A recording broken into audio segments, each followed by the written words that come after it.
spesso lavoriamo con le scuole, quindi facciamo progetti in questo senso. La società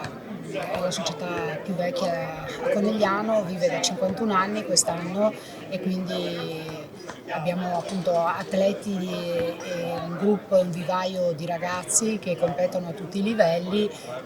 gare nazionali eccetera, e appunto costruiamo quello che è il futuro, insomma.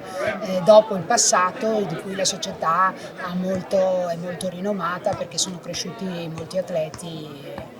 di alto livello, insomma, ecco. La Scherma si pone bene con l'inclusione perché negli ultimi anni, tramite la federazione a cui noi siamo affiliati, la Federazione Italiana Scherma, ha, diciamo, sviluppato tantissimo il progetto e per la scherma paralimpica e quindi, diciamo, per gli atleti in carrozzina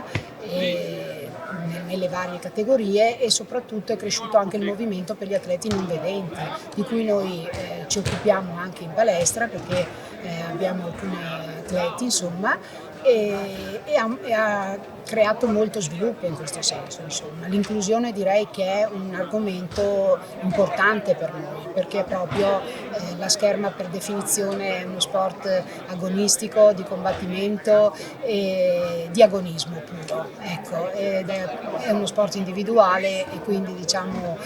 è anche nel seguirlo, insomma, va seguito individualmente, atleta per atleta, ecco.